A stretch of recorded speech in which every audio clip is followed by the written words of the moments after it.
안녕하세요. 저는 11살 된 딸 하나 키우고 있는 45살 여자입니다.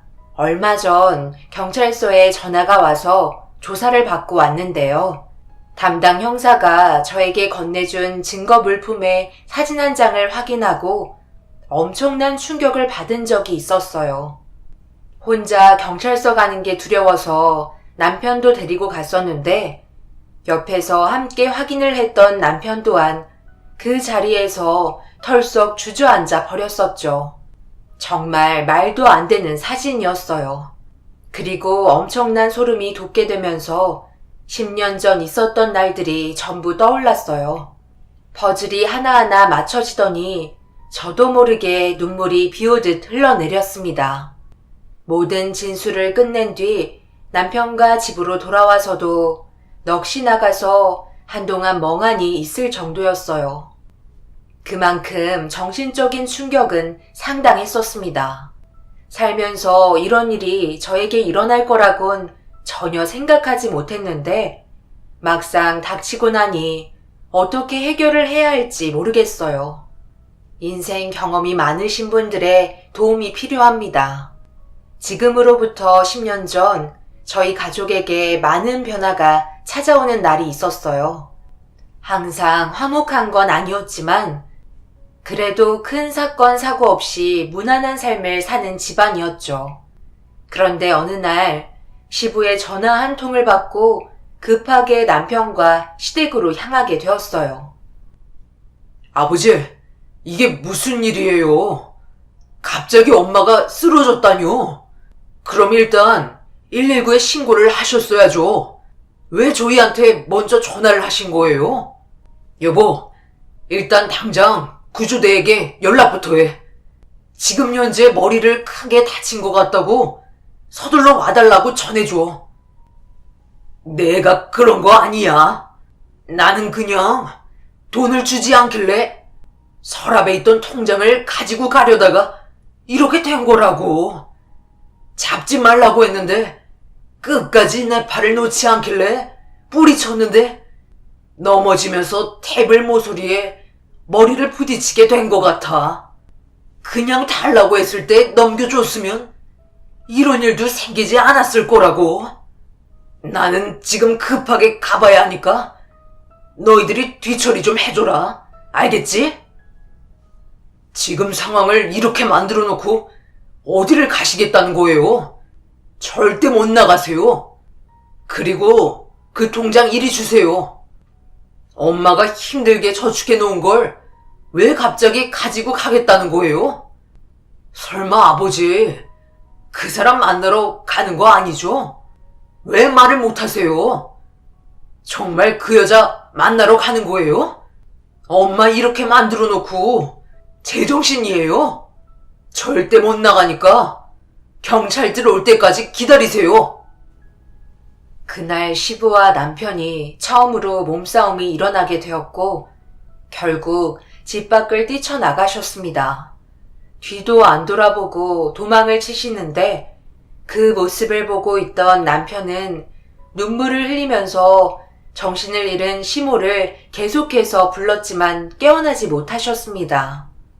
뒤이어 구조대가 집에 도착을 했고 급하게 응급실로 향했지만 문제는 시간이었어요. 너무 많이 지체된 것 같아 후유장애 걱정을 안 할 수는 없었어요. 그렇게 서둘러 수술을 진행했는데 6시간 끝에 지친 몸을 이끌며 수술실에서 걸어 나온 의사는 저희를 보더니 고개를 절레절레 흔들었습니다. 일단 지켜봐야 할 것 같다 했지만 출혈이 고이게 되면서 혈액 응고 현상으로 인해 뇌의 일부분이 죽어 있어 앞으로 깨어난다 해도 신체 기능이 정상적으로 돌아오지 못해 점점 건강이 악화될 것 같다는 진단 결과를 알려주었어요. 한마디로 희망이 없다는 말을 돌려 하신 거였죠. 남편과 저는 충격적인 결과를 듣게 된 이후 제정신으로 버틸 수가 없었어요. 병실에서 깨어나지 못하고 있는 시모를 바라보고 있는데 경찰이 남편을 찾았고 도망친 시부에 대해 조사를 진행하는 것 같았습니다. 그리고 아주버님과 형님이 급하게 병실로 들어왔어요. 두 분은 시모의 얼굴을 보자마자 오열을 하며 저에게 어떻게 된 거냐고 물어보길래 시댁에 있었을 때의 상황을 설명해 주었어요. 아주버님도 시부의 행동을 듣고 충격을 받았는지 결국 그 자리에서 주저앉고 말았습니다. 그리고 남편은 경찰들과 대화를 끝낸 뒤 아주버님을 따로 불러 밖에서 대화를 이어나갔고 시모의 모습을 멍하니 바라보고 있던 형님이 천천히 입을 여셨어요. 그렇게 돈을 꽉 쥐고 꺼내지 않더니만 결국 이런 사고가 나고 마셨네. 진작에 자식들한테 나눠주면 얼마나 좋아? 안 그래, 동서? 이건 깨어나도 문제야. 우리가 시간을 내서 수발을 들어줘야 하잖아. 요양원을 보내기야 하겠지만 어느 정도 치료가 끝날 때까지는 우리가 살펴야 하잖아. 아버님이 달라고 하셨을 때 그냥 주셨으면 이런 일도 없었을 텐데 꼭 일을 만드신다니까. 형님, 아버님께서 어머님이 그동안 모아두셨던 돈을 왜 가져갔다고 생각하세요? 따로 살림 차리려고 우리한테 나눠주겠다는 돈을 아버님이 가져가신 거라고요. 생각 안 나세요? 하기야 저번에 술이 꼭지가 돌 정도로 마셨으니 어머님이 하셨던 말이 기억 안 나겠죠. 항상 형님은 매사에 불만이 많았었어요. 그래서 시모와 다툰 적도 수도 없었기 때문에 관계가 썩 좋은 건 아니었습니다. 그래도 언제 깨어날지 모르는 시어머니 앞에서 저런 말을 했다는 건 문제가 있는 행동이었죠.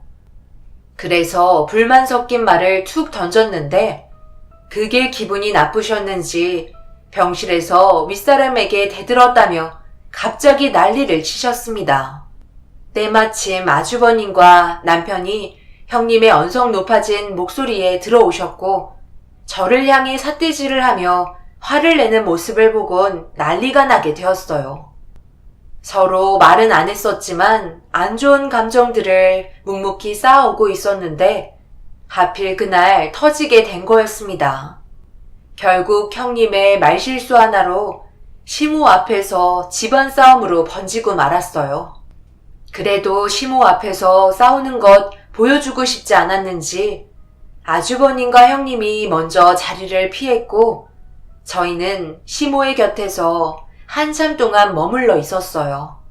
맞벌이를 했었기 때문에 일을 하면서 병원을 왔다 갔다 했었죠.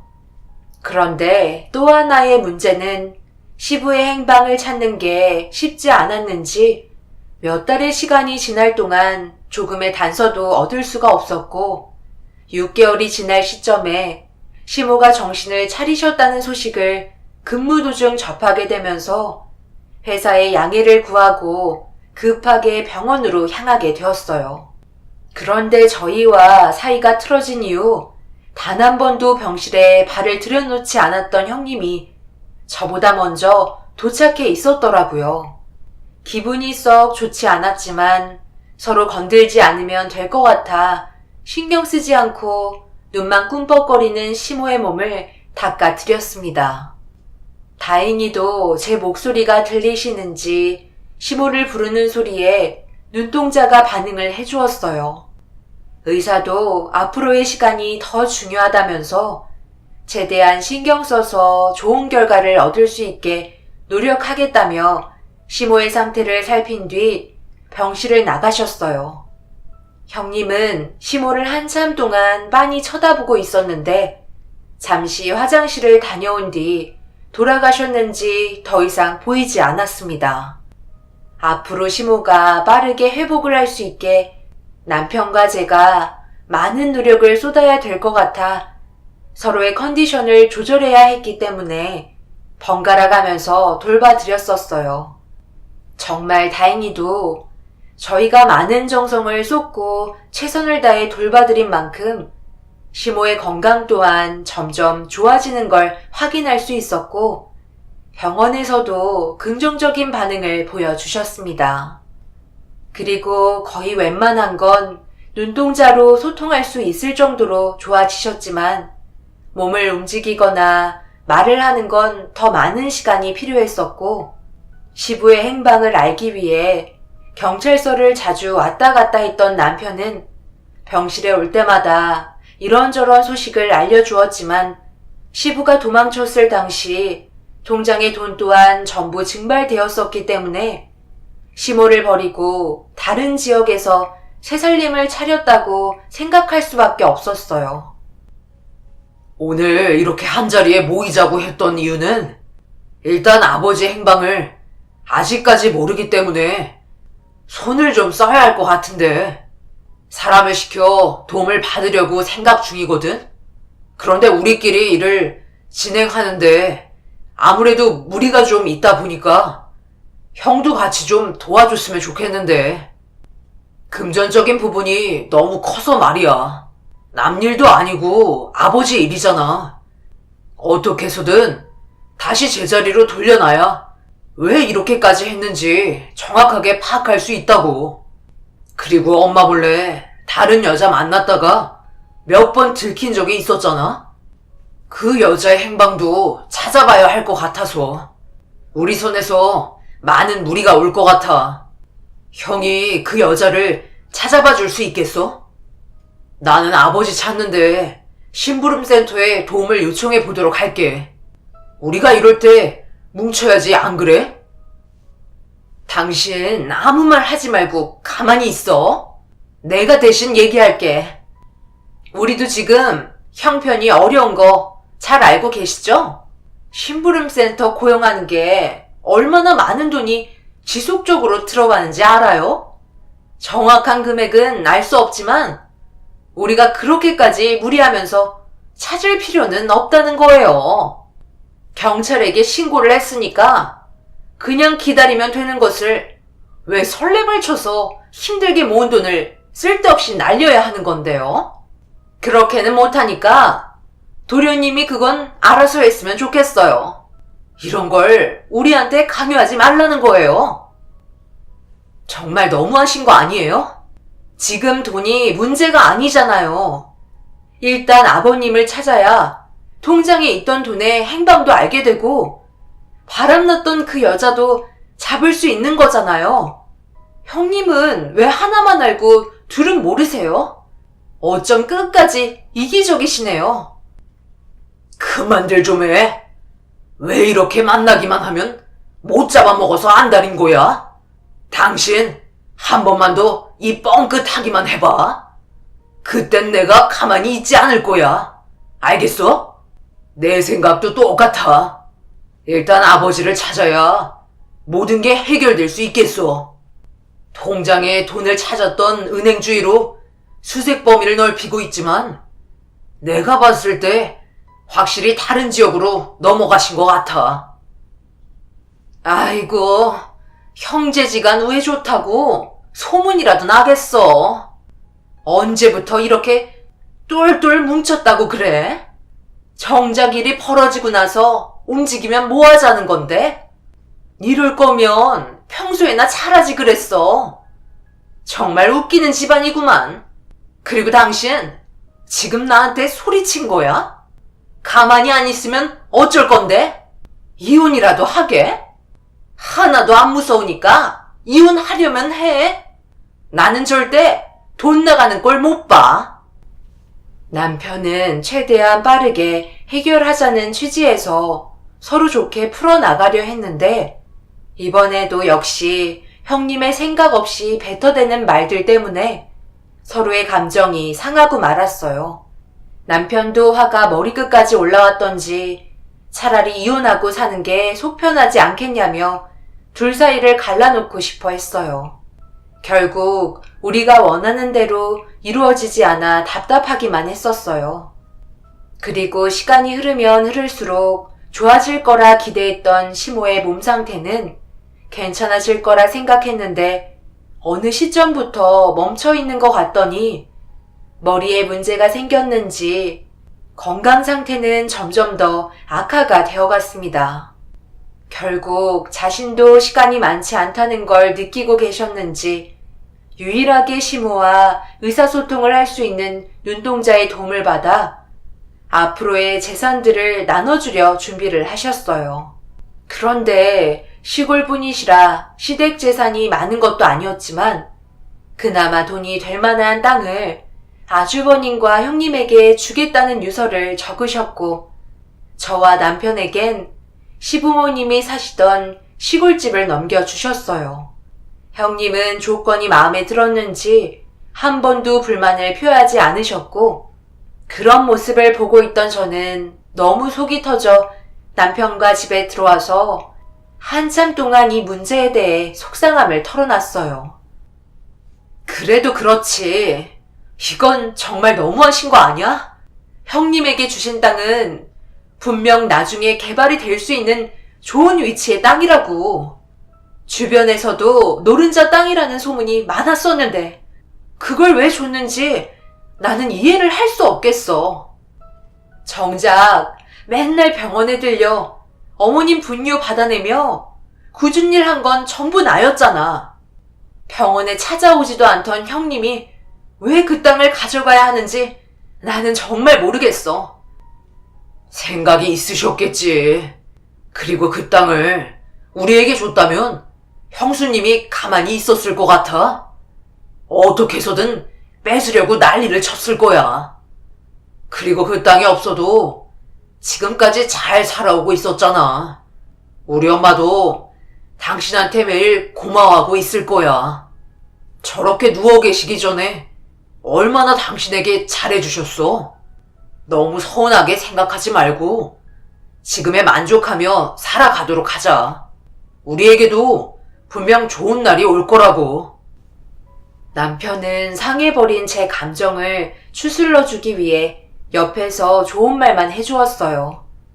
처음에는 너무 흥분을 해서 그런지 기분이 안 좋았지만 그런 것들을 바라고 시모의 곁을 지켜드린 건 아니기 때문에 금방 털어버리고 아무렇지도 않은 듯 제자리로 돌아왔습니다. 형님의 손에 들어가는 게 화가 난 것뿐이었지만 분명 시모가 그렇게 계획한 이유가 있을 것 같아 넘어가기로 했었죠. 형님은 자신이 원하는 걸 얻어서 그런지 그날 이후 거의 매일 찾아와 하는 것 없이 병실의 자리를 지키면서 속보이는 행동을 보여주기 시작했어요. 그래도 분유는 단 한 번도 받아낸 적은 없었습니다. 혹시라도 시모가 세상을 떠나기 전에 말이 바뀔까봐 연기를 하고 있다는 걸 누가 봐도 알 수 있었어요. 그런데 잠시 화장실에서 볼일을 보고 병실로 가고 있는데 갑자기 형님이 어디서 튀어나왔는지 제 팔을 잡곤 아무도 없는 비상 계단으로 데려가더니 한 가지 제안을 하기 시작했어요. 이번에 우리가 땅을 받게 되었잖아? 그래서 완전히 우리 걸로 넘어오면 건물 하나 올릴 생각인데 동선에도 들어와서 살래? 저희가 왜요? 형님네가 살면 되는 거지. 굳이 왜 저희가 그곳에 들어가야 하는지 모르겠네요. 무슨 이유라도 있는 거예요? 그리고 이 말씀하시려고 비상계단으로 저를 데려온 거예요? 정확한 이유가 있어야 납득을 하죠. 무조건 들어가 살라고 하시면 제 입장에서 의심부터 하지 않겠어요? 지금 하신 행동이 다른 계획을 세우시는 것 같은데 형님이 원하시는 대로 움직이고 싶지 않아요. 그리고 너무 속보이는 행동 하지 마세요. 맨날 오시지도 않았으면서 땅 준다는 말 한마디에 매일 병실에 도장 찍고 계시잖아요. 어찌됐든 건물을 올리면 왜 살아야 하는지 이유부터 설명을 해줬으면 좋겠네요. 이유가 뭐가 있겠어?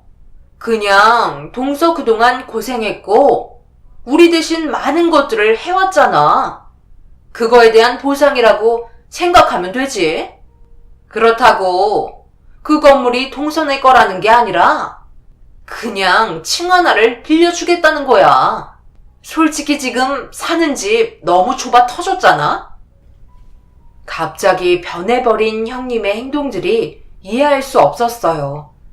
예전처럼 불만 섞인 말을 뱉게 되면 되돌아오는 말이 좋지 않았었는데 침착함을 유지한 채 계속해서 저를 설득시키려는 게 오히려 더 무섭게 다가왔습니다. 형님이 계속해서 답을 원하시자 바로 결정할 수는 없을 것 같아 남편과 상의해 본 뒤 답을 드리겠다고 말한 다음 비상계단에서 나올 수 있었어요. 그런데 그 순간 시모가 계신 병실에 시끄러운 소리가 들려오길래 급하게 뛰어가 확인을 했는데 의사는 시모에게 심폐소생술을 진행하고 있었어요. 잠깐 사이에 벌어진 일이라 어쩔 줄 몰라 하고 있었는데 제 옆에 있던 형님은 침착하고 낮은 목소리로 아주버님께 전화를 하셔서 시모가 세상을 떠났다는 말을 전해 주었습니다. 그리고 그 얼굴에서 보이는 미소는 온몸에 소름이 돋을 정도로 무서워 보였어요. 그리곤 더 이상 시모가 깨어나지 못할 거라는 걸 확인이라도 하는 것 마냥 몸을 돌려 병실 밖으로 나가 누군가와 통화를 하고 있었습니다. 저는 의사에게 제발 살려달라며 눈물을 흘렸지만 결국 고개를 흔들면서 죄송하다는 말과 함께 세상을 떠난 시모의 시간을 기록하게 되었습니다. 그렇게 장례를 치른 뒤 시모의 유서대로 모든 걸 처리하기 시작하면서 하나하나 정리해 나가고 있었어요. 그리고 저희에게 남긴 시모의 집은 혹시 몰라 처분하지 않고 그대로 놔두었습니다. 실종이 되어버린 시부가 언제 올지 모른다는 생각 때문에 그냥 놔두기로 결정을 하게 된 거였죠. 형님은 시간이 지날 동안 시부가 한 번도 모습을 보이지 않았기 때문에 그냥 처분하라고 몇 번이고 저희를 설득하려 했지만 남편은 혹시 모를 일을 대비해 놔두는 거라고 빈집처럼 느껴지지 않게 관리만 할 뿐 부동산에 내놓진 않았습니다. 그리고 사람 마음 쉽게 바뀐다고 저와 비상계단에서 나눴던 대화는 없었던 걸로 하자며 더 이상 얘기하지도 않았어요. 그리고 건물도 세우지 않았습니다. 저도 처음엔 이상하게 생각했었죠. 앞으로의 개발 가능성을 보고 움직여야 하는데 허허벌판인 곳에 건물 하나 올라와 있는 것도 이해가 되지 않았었거든요. 그냥 자랑하고 싶어서 그랬던 것 같아 보였어요. 그리고 원래 형제지간 사이가 그렇게 좋은 것도 아니었기 때문에 시모가 세상을 떠난 이후 둘 사이는 급격하게 멀어졌고 저와 형님은 연락조차 하지 않았습니다. 그리고 남편도 시부를 찾는 거에 대해 더 이상 일을 진행하지 않았어요. 금전적으로도 그동안 많은 부담이 있었고 아주버님은 형님의 입김 때문에 그런 건지 아예 신경도 쓸 생각조차 없었습니다. 그렇게 서로 연락을 끊고 각자의 삶을 살면서 살아가고 있는데 남편의 얼굴에 그늘이 가득한 상태로 저에게 말을 붙였습니다. 이제 결정할 때가 된 것 같아서 아버지와 연락이 안 된 지 벌써 10년이라는 시간이 흘러버렸잖아. 그동안 우리가 노력을 안 한 것도 아니고 경찰들도 손을 쓰지 못하고 있으니 어쩌겠소. 포기해야지. 그래서 부모님이 사시던 집을 이제 처분하려고. 당신도 그동안 아이까지 돌보면서 빈집 관리하느라 많이 힘들었잖아.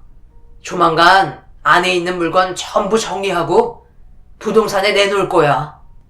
이제 유진이한테도 시간을 많이 써야 하는데 언제까지 그 집을 붙잡고 있을 수는 없는 거니까. 말 나온 김에 이번 주 주말에 가서 조금씩 정리하는 걸로 하자. 그때 유진이는 잠깐 처가에 맡길 수 있는 거지?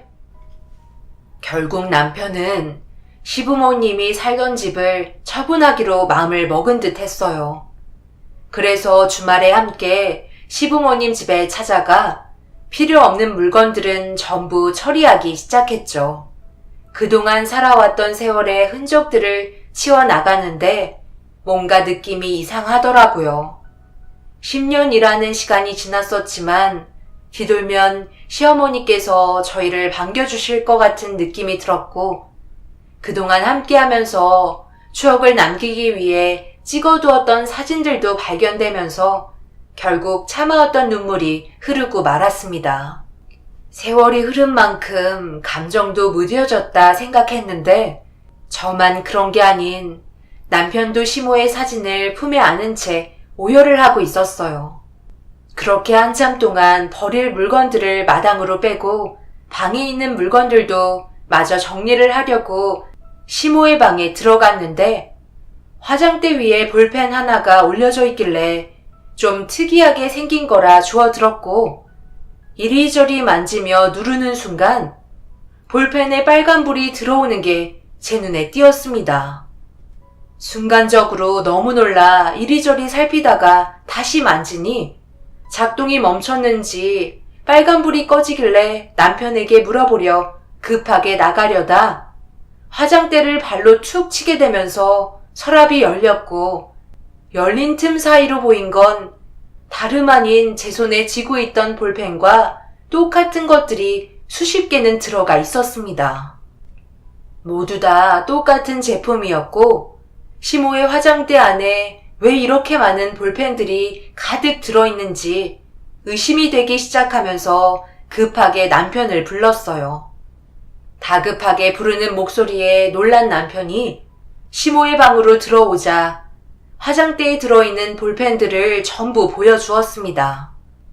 여자인 저보다 남편이 기계는 잘 만지기 때문에 이리저리 살피고 있는데 마음은 급하고 생각했던 것처럼 작동이 잘 안 되자 안에 있는 메모리 칩을 꺼내려 했는지 볼펜을 두 동강 내었고 그 안에 있던 칩을 꺼낸 뒤 차 안에 있던 노트북을 가져와 급하게 연결을 시켜 재생을 시킨 순간 엄청난 충격을 받고 말았습니다. 언제까지 이럴 작정이야? 이만하면 되지 않았어?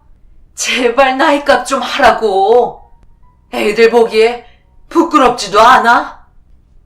그러니까 이혼하자고. 이런 모습 보기 싫으면 이제 갈라서자니까. 언제까지 이런 식으로 살아갈 건데? 나는 이미 당신한테 마음이 떠난 상태인데 우리가 정상적인 삶을 유지할 수 있을 것 같아? 그리고 제발 몰래 따라다니지 좀 마. 아주 귀찮아 죽겠네. 내가 누굴 만나든 그게 당신이랑 무슨 상관이야? 나도 이제 즐기면서 살고 싶다고. 더 말해봤자 입만 아프니까 가진 거 있으면 좀 내놔봐. 그동안 내가 뼈 빠지게 농사일해서 벌어놓은 돈들 있잖아. 그건 내놓으라고. 절대 못 주지. 그 여자한테 전부 퍼주게. 그거 우리가 한평생 조금씩 모아두었던 돈인 거 당신도 잘 알잖아.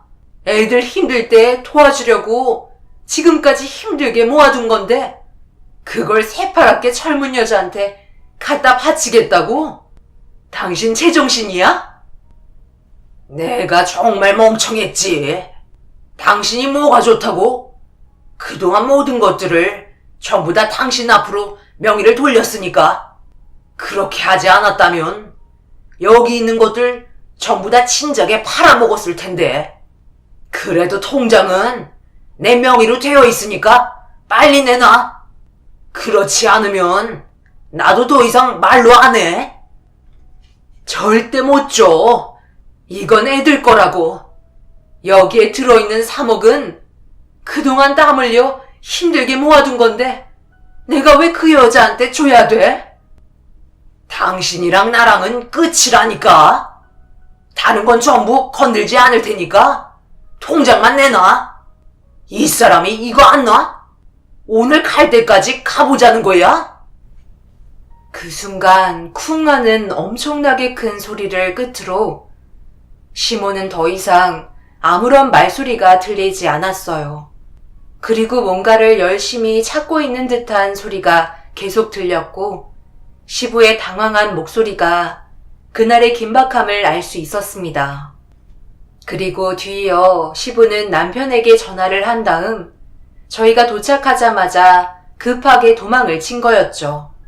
모든 사실을 알게 된 이후 너무 마음이 아파서 쉽게 진정시킬 수가 없었어요. 그리고 수많은 볼펜들은 전부 시모가 증거를 남겨두기 위해 시부와 대화 내용을 녹음한 볼펜들이었습니다. 시부와 바람난 여자와 통화하는 목소리부터 그 여자에게 정신이 팔려 시모에게 막대했던 시부의 막말들이 전부 녹음되어 있었어요. 그날은 더 이상 정리를 할 수가 없어 집으로 돌아왔습니다. 시부가 몇 번 바람을 피웠다는 걸 알고 있었는데 저희에게 들키게 되면서 상간녀 얼굴도 본 적 있었고 한 번 집안이 난리가 난 적도 있었거든요. 그래도 2번 다시 만나지 않겠다는 시부의 말에 그냥 넘어간 적이 있었습니다. 그 여자를 잡아서 상간녀 소송하겠다고 남편이 이성을 잃어 난리를 쳤었지만 시부의 간곡한 부탁에 결국 그냥 넘어갔었거든요. 그런데 저희 몰래 계속해서 만나오고 있었다는 걸 알게 된 이후 하늘이 무너지는 줄 알았습니다. 그래서 남편이 그때 그 여자를 잡아서 혼쭐 내지 못한 점에 대해 후회를 하고 있었어요. 결국 몸살까지 나게 되어버린 상태라 출근도 하지 못하고 집에서 쉬어야만 했어요. 집에 약이 없어서 아침 일찍 약국을 찾았는데 너무 일찍 집에서 나왔는지 문을 열은 곳이 없어서 차를 타고 이리저리 돌아다니며 문을 열은 약국을 찾고 있는데 어디서 많이 본 차량 한 대가 주차되어 있길래 스쳐 지나가면서 보다가 순간 멈추게 되었고 차를 돌려 다시 확인해 본 결과 충격적인 장면을 목격하고 말았어요. 형님이 시부와 바람났던 여자를 차에 태우고 어디론가 향하고 있었습니다. 그 뒤를 조심스럽게 따라가자 어느 골목에 들어섰고 어떤 건물 앞에 멈추더니 둘이 상당히 친한 듯 웃고 떠들며 건물 안으로 들어가더라고요. 운영되지 않은 빈 건물인 것 같은데 왜 들어가는 건지 이해를 할 수 없었지만 무언가 속셈이 있는 듯 보여 최대한 조심스럽게 그 뒤를 따랐습니다. 그리고 대화 소리가 들리는 층으로 천천히 올라가 문을 열려고 하는데 갑자기 울리는 벨소리에 너무 놀라 당황을 했고 급하게 전화를 끊으려 하자 문 반대편에서 누군가 온 것 같다는 목소리와 함께 제가 있는 쪽으로 걸어오는 구두 소리를 듣곤 급하게 건물 밖으로 빠져나와 뒤도 안 돌아보고 도망쳤습니다. 그렇게 한참 동안 도망을 친 뒤 계속해서 걸려오는 전화에 짜증이 한가득 밀려온 상태에서 받았는데 그 순간 너무 놀라 핸드폰을 떨어뜨리고 말았습니다. 수화기에서 저를 부르는 목소리에 다시 전화를 받았어요. 여보세요? 일단 현장은 들어갈 수가 없고요. 증거물품 몇 개를 확인해줘야 하는데요. 저희가 봤을 때는 그동안 찾고 계시던 아버님이 맞는 것 같습니다. 거의 확실하니까 아드님께 전화해서 서둘러 경찰서로 와주시길 바랍니다. 아드님이 전화를 안 받으시더라고요. 그러니까 지금 저희 아버님을 찾았다는 말이에요? 이미 이 세상 사람이 아니라는 말인가요? 일단 경찰서로 가겠습니다. 무슨 말을 해야 할지 몰랐고 서둘러 남편을 데리고 경찰서로 찾아가야만 했어요. 그리고 다시 집으로 되돌아가는 길에 약국이 눈에 보이길래 급하게 몸살약을 구매한 다음 집으로 들어갔습니다. 남편은 정신을 차리지 못하고 있길래 서둘러 약을 먹인 뒤 경찰에게 전화 온 내용을 전달해 주었어요. 정신을 차리지 못했던 남편이 세상을 떠난 아버님을 찾았다는 말을 듣자마자 비틀거리면서 집을 나서려 하길래 부축을 내서 차에 태운 다음 경찰서로 향했습니다. 그리고 현장 담당 형사를 만나 증거물품의 사진 몇 장을 확인시켜 주었고, 몸이 좋지 않았던 남편은 그 자리에서 털썩 주저앉고 말았습니다. 사진 한 장에 담긴 아버님은 충격적이게도 손에 통장을 쥐고 있었어요. 그리고 그곳은 시모가 형님 댁에 주었던 땅이었고, 그곳에 시부가 묻혀 있었습니다. 며칠 동안 많은 비가 내리면서 집안이 살짝 무너졌는데, 그 사이로 물길이 생기게 되었고, 흙들이 떠내려가면서 땅속에 묻혀있던 시부가 모습을 드러내면서 그걸 발견했던 주민의 신고로 모든 게 밝혀지게 되었던 겁니다. 그런데 담당 형사는 아주버님과 형님이 전화 연결이 되지 않는다며 저희에게 알고 있는 건 전부 말해주길 원했고, 아침에 약국을 가기 위해 돌아다니다가 형님을 만났던 위치를 기억해 전부 말해주었습니다. 담당 형사는 나중에 다시 연락을 주겠다며 저희는 돌아가도 좋다는 말에 남편을 부축해 집으로 돌아왔는데, 너무 충격적인 상황이라 한참 동안 넋이 나간 상태로 멍하니 있었습니다. 그리고 제가 말한 건물 안에서 말도 안 되는 일이 벌어지고 있었고, 현장을 잡은 담당 형사의 전화로 다시 경찰서에 찾아갔는데 형님과 시부와 바람난 여자가 함께 있었습니다. 그리고 아주버님은 병원에 실려간 상태였고 말도 안 되는 일을 저지르고 있었다는 걸 확인할 수 있었어요. 그리고 모든 계획이 형님과 여자의 치밀한 계획이었다는 게 밝혀지게 되면서 아주버님까지 똑같은 수법으로 재산을 탐하려 했다는 걸 알 수 있었습니다. 형님은 통장의 돈을 알게 된 이후 자기가 예전부터 알고 지냈던 젊은 여자를 데리고 계획을 하게 되었고, 시부가 정신을 차릴 수 없을 정도로 흔들어 놓게 만들어 통장에 있던 돈을 전부 가로챌 생각을 하고 있었습니다. 그런데 돈을 전부 현금으로 찾은 뒤 여자와 약속된 장소에서 만나 돈을 주려던 도중 형님과 서로 만나는 걸 발견하게 되면서 모두 사기였다는 걸 뒤늦게 알아차린 시부가 위험을 느끼고 도망을 치려 했지만, 젊은 여자의 여우 같은 행동에 조금씩 진정을 찾던 시부를 두 번 다시 세상의 빛을 볼 수 없게 만들었고, 그렇게 갈취한 돈을 서로 나눠 가지게 된 거였어요. 그리고 시부가 묻혀있던 그곳은 시모가 형님에게 주었던 땅이었죠. 그리고 땅을 상속받게 된 이유는 충격적이게도 형님이 눈만 뜨고 있는 시모에게 아주버님과 남편의 사이를 갈라놓겠다는 말을 하면서 땅을 원했고, 형제지간 갈라서는 걸 원하지 않았던 시모는 형님의 말을 들을 수밖에 없었던 거였어요. 그리고 형님이 저를 비상계단으로 불렀던 이유는 시모가 땅 상속에 대해 번복을 할까봐 그 여자와 계획을 한 뒤 형님이 저를 데리고 이상한 말을 했을 때 그 여자가 호흡기에 손을 댄 거였습니다. 하나부터 열까지 전부 형님이 계획했던 거였고, 거기에 더해 아주버님까지 비슷한 수법으로 자신들의 이득을 취하려 했다는 게 너무 소름이 돋았습니다. 형수, 어떻게 이런 일을 저지를 수가 있는 거예요?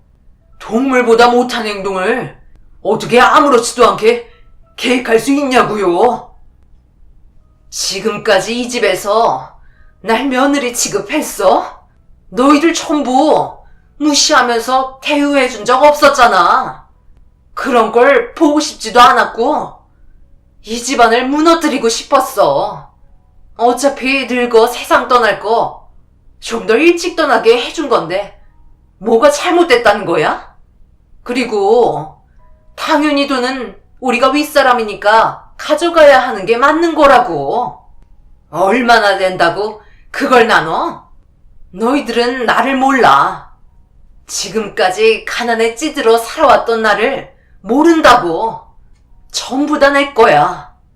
너희들이 가져갈 거는 아무것도 없어. 모든 건 내가 가질 거라고. 형님은 이미 제정신이 아닌 사람이었어요. 자신이 힘들게 살아왔던 날들을 원망하며 지내와서 그런지 모든 걸 가지고 싶어 했고, 사람이 해선 안 될 행동들을 아무렇지도 않게 저질렀다는 거에 엄청난 충격을 받았었네요. 끝까지 자기가 무엇을 잘못했는지 모르는 형님은 끝내 2번 다시 세상 밖으로 나올 수 없게 되었습니다.